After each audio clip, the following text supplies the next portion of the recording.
These players are being overvalued in fantasy basketball drafts, so I've compiled a top 10 list of fantasy basketball busts for you to avoid in your drafts coming up. Let's go! Jordan open. Chicago with the lead. Bryant to Shaq.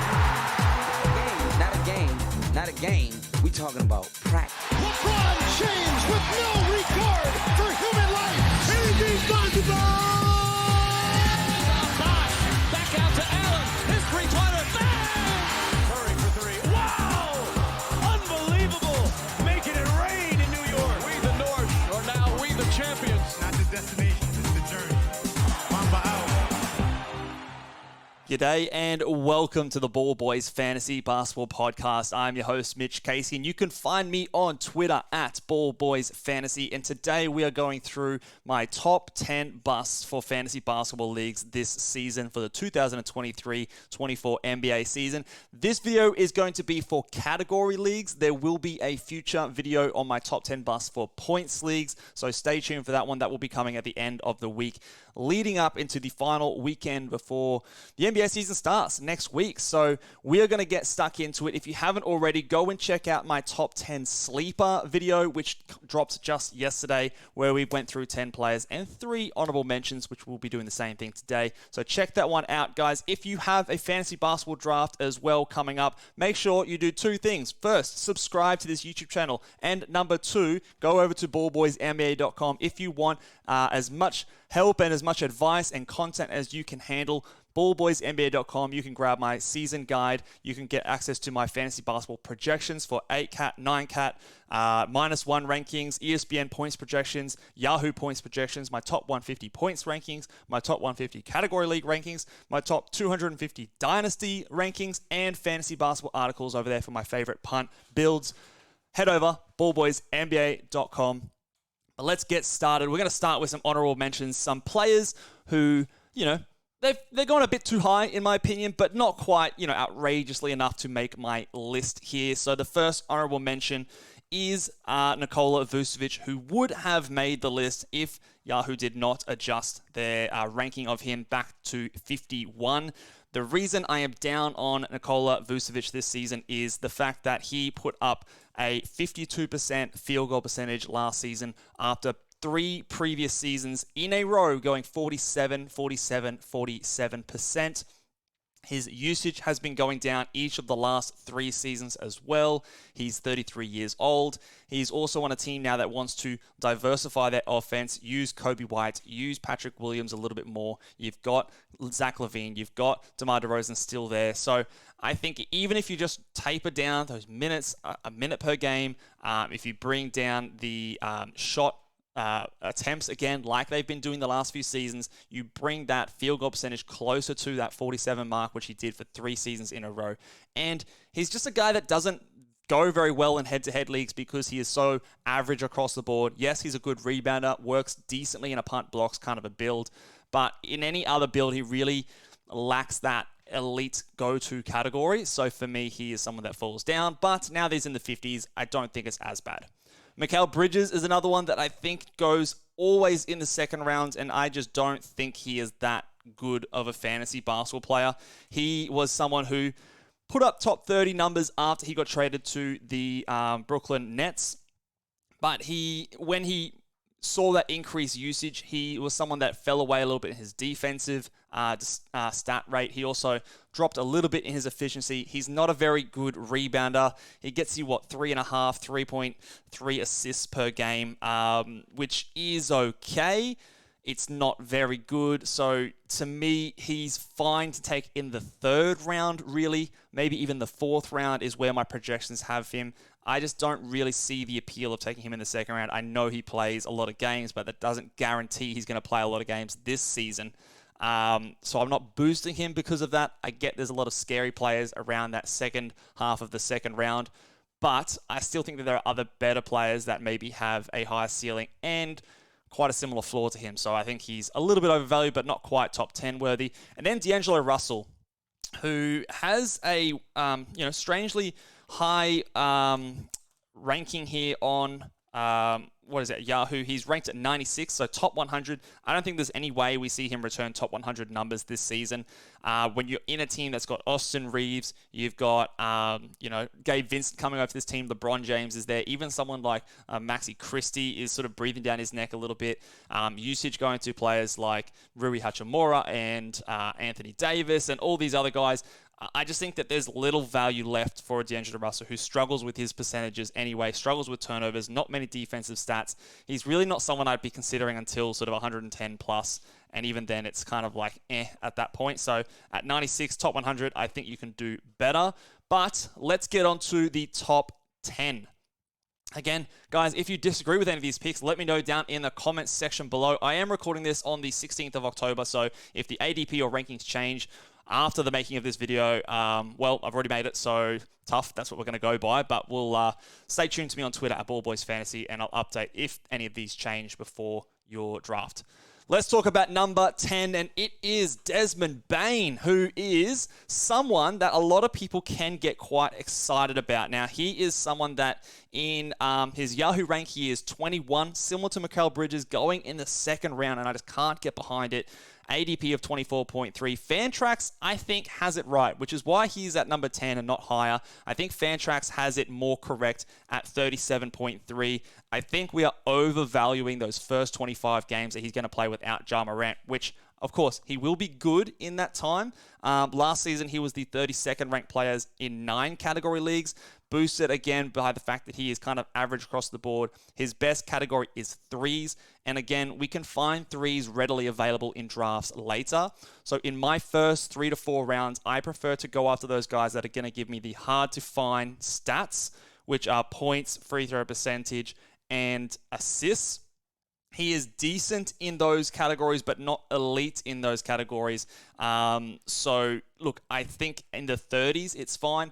I'm just not willing to go this high at the second round, early third round to me, because I think there's much better options. And when Ja Morant does come back in your fantasy basketball playoffs, his production will drop. So to me, getting him as your second player on your team just makes very little sense when there's a lot of other better players, in my opinion, at that spot available.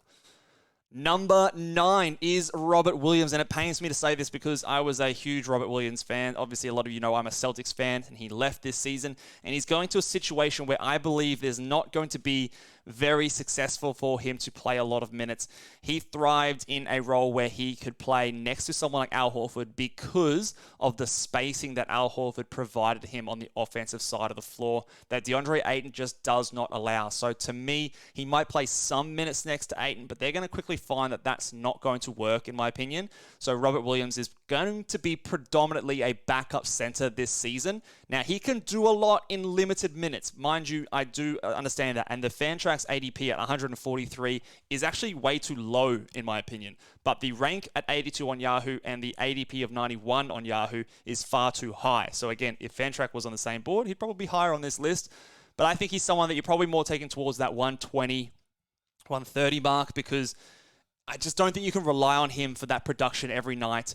His value is very up and down and reliant on blocks, which is a low volume category anyway. So some nights he might give you great value. Some nights he might literally give you nothing, because I think he's going to be lower in minutes, probably closer to 20 minutes than to 27, 28 minutes, in my opinion, because again, I just don't think it works very well with the lack of spacing on the Portland Trailblazers. Let's go on to number 8. We have Paolo Banchero, again, another player who makes the bust list. Or last video, we had a couple of returnees for the sleeper list. But for this video, we've got Paolo Banchero going back-to-back seasons in the top 10 bust. He was number 10 last year. And it worked out pretty well for me at that time. I still think he's getting overhyped. I understand why. He's a great points league player. But for this video, we are talking category leagues. He often is hyped because of the points, rebounds, and assists that he provides, which is all very well and good, and he can be valuable on some teams in certain builds. So if you're punting free throw percentage and turnovers, or field goal percentage and turnovers, not a lot of teams are punting all three. So I think he can improve in his field goal percentage this season more than anything. But then again, he still doesn't get you many threes, steals, blocks. I still think he's going to be very poor from the free throw line at high volume. He's going to turn the ball over a lot. I think that there's a world where he returns top 60 value in a punt free throw percentage build. And if you also punt the turnovers, that's fine. But I don't want to be drafting him there. The whole point of punting is to get value at that spot. And I don't think you're doing that with Paolo at that spot. And if you're not punting and you are not aware of the fact that he is so poor in those categories, he is going to definitely hurt your team. In a points league, this is fine. This is actually late for him. But in a category league, he just does not return this value, I think, this season. Despite I'm thinking he's going to be better this year and improve on a lot of those things that dragged him down, it's not going to be to this level. At 63 on Yahoo, he's going higher than that. People are reaching in the 50s to get him. And similarly on Fantrax, he's at 60.5. I think that's too high for the reigning rookie of the year. Number 6, we have Clint Capela. Now, again, he'd be higher if it wasn't for his Fantrax ADP, which is at 99.7, which is getting closer to where I think he should be going. But on Yahoo, he's at 72. On Yahoo ADP, he's at 76.5. I think he's probably more of a guy you take outside the top 100. He just is someone that has been going down in his blocks every season. He really does not provide anything outside of rebounds, field goal percentage, and just a few blocks. It's not even that good really anymore. He, I think, will start opening night, and I think he will start as long as he is... Well, I think he'll start anywhere. Even if he is traded, I think he's going to a place where he's going to be the starter, but his stat set is so limited, kind of like a worse version of a Walker Kessler. And I think Okongwu is there to challenge his minutes this season. Last year, he put up 12 points, 11 rebounds, 1.2 blocks. His 9-category ranking looks decent enough, but I just think that, again, he played 26.6 minutes per game last year, and I think that that's going to drop again this season. And I just don't like drafting those players that are so concentrated in their value in one or two areas.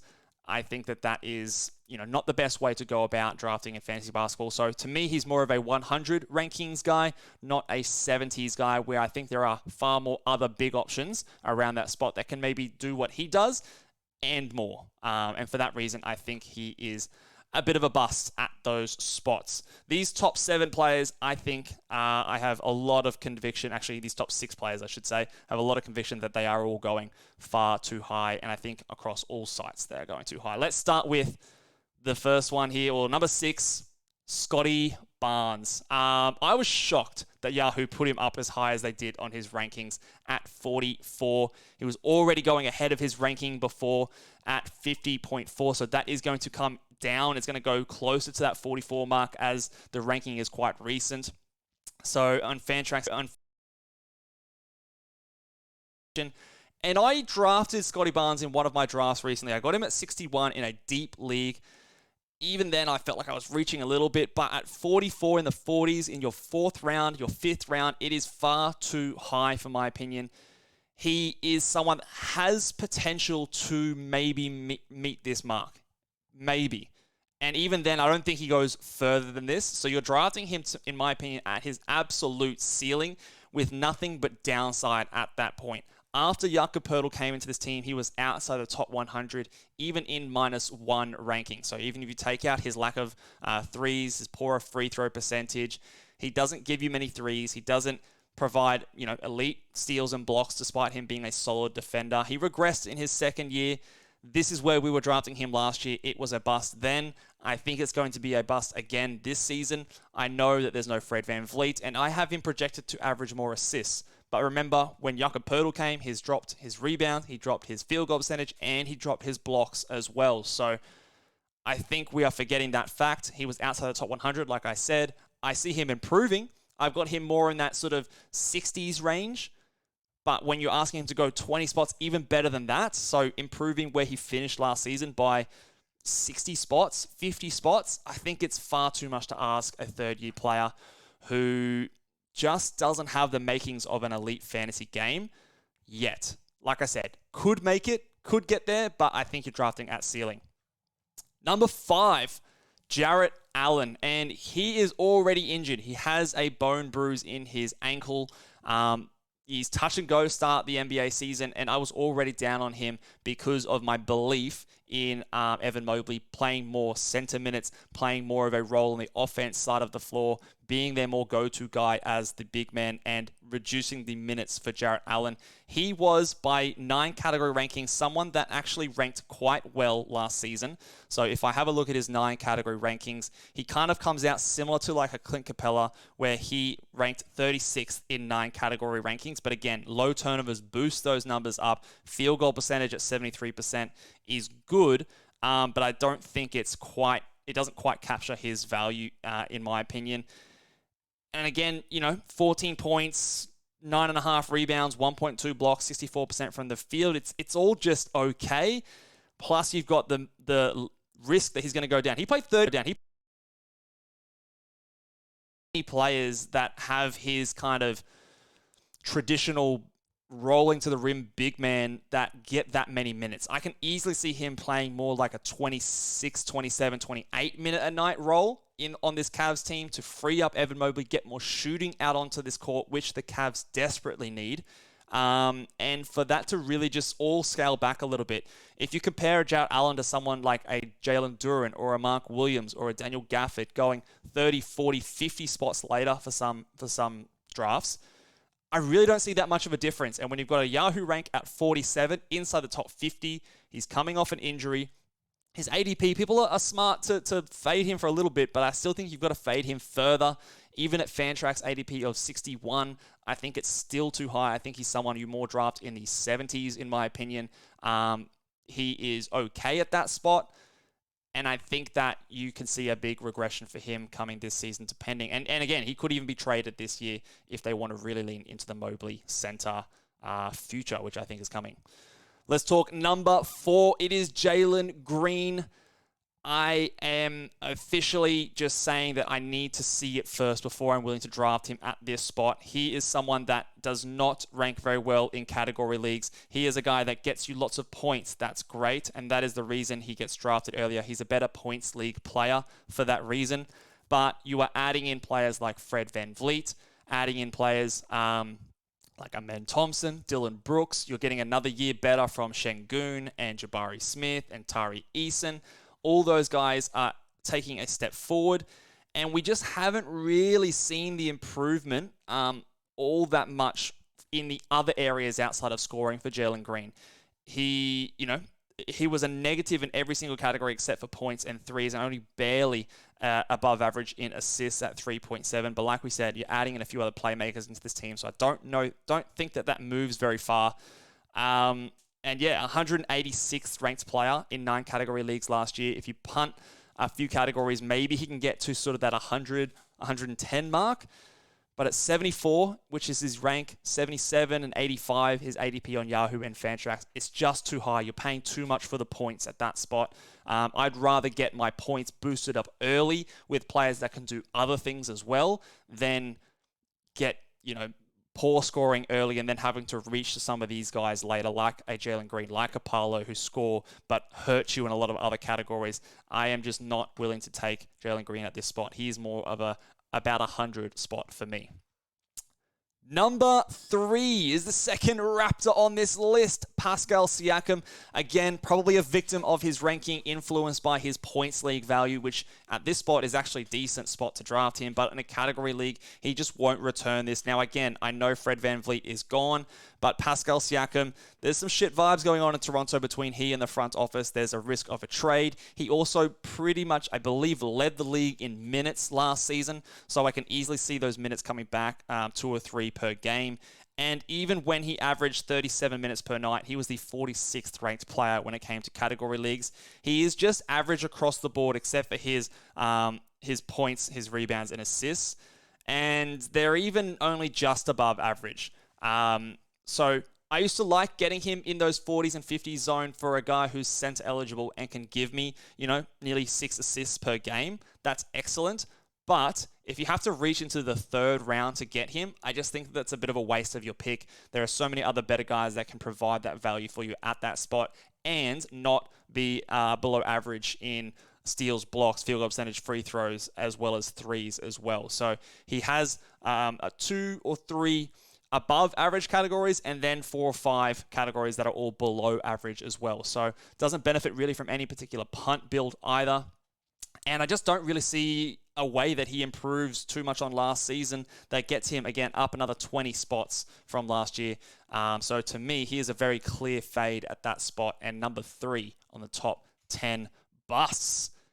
These top 2 guys, I think, are I'm very confident in the bust rankings for these top 2. Let's go to number 2, Buddy Hield. Buddy Hield is a guy that I was down on even before there was talks of him getting traded. It doesn't look like that's going to happen before the NBA season starts. It could very well, but at the moment, I believe he's going to come off the bench. Last year, he played 31 minutes and was the 51st ranked player. His number 1 by a landslide category was his three-point value, which was 3.6 threes per game, which will still have some value going into the season. But remember, threes are the most easily accessible category off the waiver wire. And when you're a player like Buddy Hield, you rely on volume, you rely on usage, and you rely on minutes. And I think all 3 of those things are going down. You're going to see Matherin take another step forward. Bruce Brown is now in this team. I feel like you're going to see more usage from the power forward spot from players like Obi Toppin compared to, player Jalen Smith. So I think Buddy Hield, again, he's older than you would think. He's turning 31 this season. He is not a player that wants to come off the bench, but he will be doing that for this team. Your hope at this spot, again, his rank is 80. I should adjust that. His ADP is 80.9. Let me triple check because I don't think, his rank is 90. So again, people are going ahead of that rank to draft him because maybe you remember the fact that he was a top 51 player last season. But I think that he is more of a guy, I'd be probably taking him in the 110s, 120s because there's quite a fair bit of downside here. And for a player that relies on the volume and the usage, I think that if you see a small decrease, even a little bit in those things, he's going to fall down the rankings quite a fair bit. So to me, he is a clear, easy bust at his rank. And where he's going in the 80s and 90s, I don't want anything to do with it. And it pains me. It really pains me. But the number 1 bust for fantasy basketball 2023 is Jaylen Brown. Oh, no, not Onyeka Okongwu. That is not correct there. Let me just quickly adjust that. But Jaylen Brown is the number 1 bust on Yahoo at 37, which I really just don't understand. Those ADPs are correct. That name is wrong. Let me just quickly fix that up on the video here. There you go. So 37 for Jaylen Brown. His Yahoo ADP is higher than that at 36.5. Fantrax is still getting in on the action at 42.7. And this player, I think, again, like we've talked about a few other guys, relies very much on his usage. I still think he will be the second usage guy in Boston behind Jason Tatum. I don't disagree with that. But you've traded Marcus Smart, Robert Williams, and Malcolm Brogdon. 3 players that weren't very high usage guys, and you're bringing in Drew Holiday and Kristaps Porzingis, who will take more shots than those other players, and the ball will come out of Jaylen Brown's hands. He was the 48th ranked player in fantasy basketball last season, so you're expecting him to be better than he was last year with those 2 players coming in. He is going to get less of a playmaking responsibility. He also obviously has issues from the free throw line. His only elite skill when it comes to fantasy scoring are the points. The rest is all completely average. So again, when you're constructing your team in those early rounds, you want guys with those big strengths. Now, scoring is rare and hard to find, but again, he scored 26.6 points per game last season.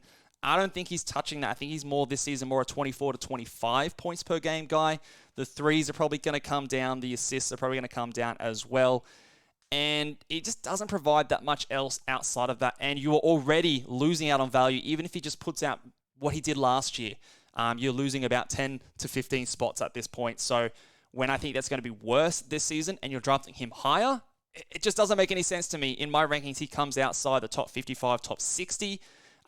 Which, again, I'd be happy to draft him at that spot, but I don't think I'm going to be able to when he's going, back end in some drafts, the back end of the 3rd round, which does not make any sense to me. There are so many other better players that are still great scorers, like the player who we had at number 2 on the Sleepers yesterday. So go check that one out.